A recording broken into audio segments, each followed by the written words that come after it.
Hello, it's Matt. Welcome to Collaboration Coach. This time I want to talk about OneDrive file synchronization. So a lot of my customers right now have moved into Teams and are starting to get curious about OneDrive and SharePoint. I'm getting a lot of questions on this subject, so I thought I'd do some videos to help answer them. In this video, I'm going to explain what syncing is, why you'd use it, and then I'll show you how to set it up for OneDrive and SharePoint.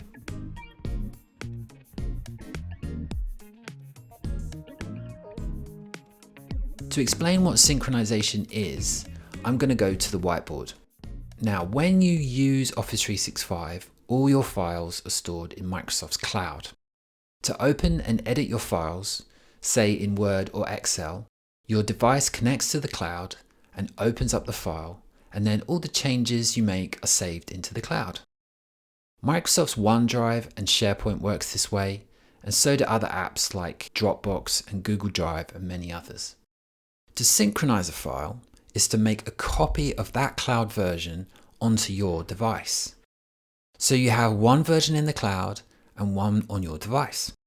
So when a change is made to one version, the change is copied to the other, so the files are always kept in sync. Note that only the changes are synchronized. So for example, if you add a sentence to a Word document and save it, only that new sentence is sent to the other version, not the whole document. With OneDrive and SharePoint synchronization, syncing happens in the background. So as you make the changes, they're synced automatically and you don't have to worry about it. Okay, so that's what syncing is, but why would you want to do that? I think there are two main reasons. The first is if you want an offline copy of your files. Say you were traveling on a long flight and there was no Wi-Fi. While all your files are in the cloud, you can't get to them without the internet. Because syncing has made a copy of your files onto your device, you can work on them without the internet. And with OneDrive Sync, the changes that you make to your files offline are automatically synced to the cloud when you have access to the internet again. The second reason is if you prefer to use Windows Explorer or Finder on a Mac to manage your files instead of a browser. If you're an old geezer like me, you've spent most of your life using Windows Explorer and Finder, and you've got used to working that way and just find it easier. As I'll show you soon, syncing files means that there is a version of your file that you can use in Explorer or Finder. So you can drag it around, right-click it and copy it with a keyboard and do all those other things that you're used to. So these are the main reasons, and I know there are more, so if you have any ideas and you want to share them, then please let us know in the comments. And if you like what you've seen so far, then please subscribe to the channel because we're posting videos like this every week. So that's the what and the why. Here's the how. And I'm going to show you how to sync from OneDrive and SharePoint. Almost wherever you go in OneDrive and SharePoint, you're going to see this sync button. The sync button is all you need to choose to start syncing. The OneDrive Sync is an app that's part of Windows 10. So if you're using an up-to-date version of Windows 10, you don't need to install anything to start syncing. If you're using a Mac, however, you will probably have to install OneDrive. And you can get that from the App Store. Just search for OneDrive and it's a quick and easy install. And I recommend you do that before you follow the next steps. Let's start syncing OneDrive, and we're going to do this on Windows 10. Now before I start syncing, I just want to show you what Windows Explorer looks like now. You can see there's already a link to OneDrive in the left-hand panel, but there are no files in it. And in a moment, we'll see what it looks like after we sync. So to sync, I just open up OneDrive from the app launcher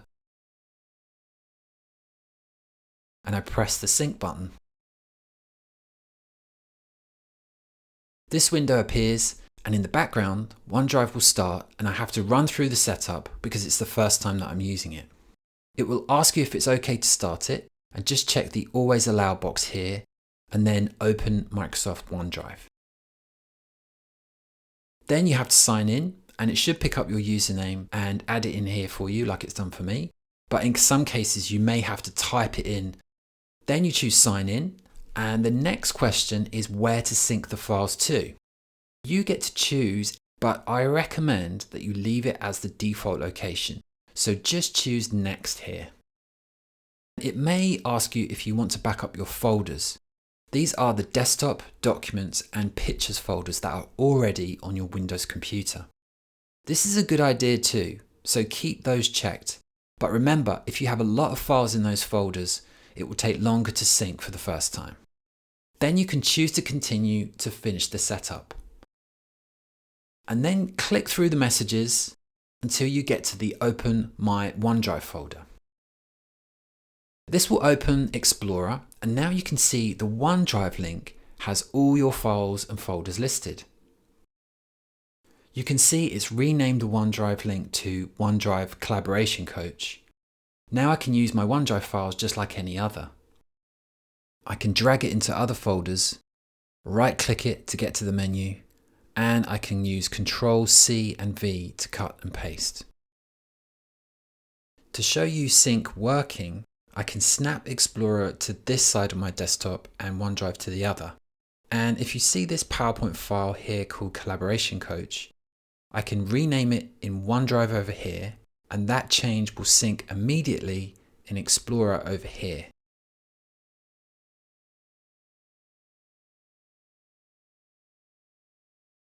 And if I delete it, it gets removed immediately, and the same applies for any other changes that I make. Now let's look at syncing SharePoint. You can sync any library or folder from SharePoint in the same way as you can with OneDrive. And the good news is that if you've already set up OneDrive, then a lot of the work is done. So to demonstrate this, I'm on the homepage of my Design SharePoint site here. And if I move to the Assets library, I can see the Sync button up here. This will sync the whole library to my Windows 10 computer. Then what's happening in the background now is that SharePoint is syncing the files in the library. If I go to Windows Explorer, I can now see a link called Collaboration Coach, and that's where all my SharePoint libraries and folders will be synced to. And inside of Collaboration Coach, you can see my Design-Assets folder. So that's the site name and then the library name together. And if I snap Explorer and the browser side by side, you can see that both have exactly the same files and folders. So that's a quick overview of OneDrive Sync. Thank you so much for watching, and see you next time.